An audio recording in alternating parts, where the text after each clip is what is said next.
আমাদের গ্রাম, নাম তার পাঁচগা। নদীর তীর ঘেঁষে সবুজ ধানক্ষেত, আর ঠিক গ্রামের শেষ মাথারে অবস্থিত সেই প্রাচীন শ্মশান ঘাট।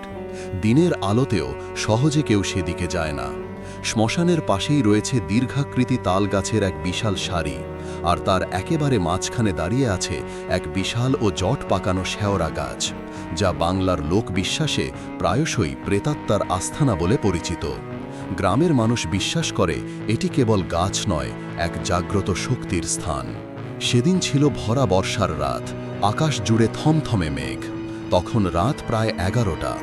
ফারুকের 25 বছর বয়সী যুবক, সাধারণ মানুষের মতো কালো চুল ও চাপা গায়ের রং, পরনে চেকের লুঙ্গি আর পাতলা গেঞ্জি। বাড়ি ফেরা দরকার। শহর থেকে কাজ সেরে ফিরতে তার দেরি হয়ে গেছে। সাধারণত সে বাস ধরে লম্বা রাস্তা ঘুরে ফেরে, কিন্তু আজ সময় বাঁচাতে এবং নিজের সাহস প্রমাণ করতে সে শ্মশানঘাটের শর্টকাট রাস্তা ধরল। হাতে তার পুরনো টর্চ, আলোটাও প্রায় নিভু নিভু। তালগাছের সারি শুরু হতেই ফারুকের বুক ধরফর করে উঠল।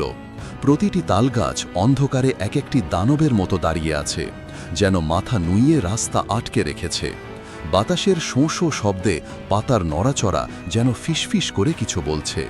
ফারুক দুশ্চিন্তা নিয়ে প্যান্টের পকেটে হাত ঢুকিয়ে মৃদুস্বরে আয়াতুল কুরসি পড়তে শুরু করল।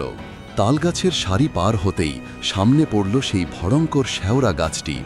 গাছটির দিকে টর্চ ফেলতেই ফারুকের গলা শুকিয়ে কাঠ হয়ে গেল। গাছের কাণ্ডে শত শত পেরেক পোতা, আর নিচে পড়ে আছে শুকনো ফুল, সিঁদুর এবং ভাঙা মাটির পাত্রের টুকরোগুলো। হঠাৎ গাছের ডালপালার ফাঁক থেকে একটি ক্ষীণ কণ্ঠ ভেসে এলো। কণ্ঠস্বরটি খুব দুর্বল ও কাতর। বাবা, ও বাবা, কে যাও, একটু দাঁড়াও বাবা। ফারুকের শরীর জমে গেল। এত রাতে শেওড়া গাছের নিচে কে? সে টর্চের আলো ধরে রাখল। দেখল গাছের গোড়ায় একজন বৃদ্ধ মানুষ বসে আছেন।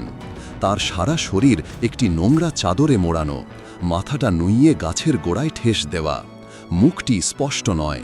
ফারুক কিছুটা স্বস্তি পেল। ভূত নয়, মানুষ। সে নিজেকে শান্ত করে এগিয়ে গেল। কে আপনি? এত রাতে এখানে কি করছেন? বৃদ্ধ মানুষটি ধীরে ধীরে মাথা তুলল। তার চোখ দুটি যেন কোটরে ঢুকে গেছে। তিনি ফিস ফিস করে বললেন, আমি শ্মশানে এসেছিলাম।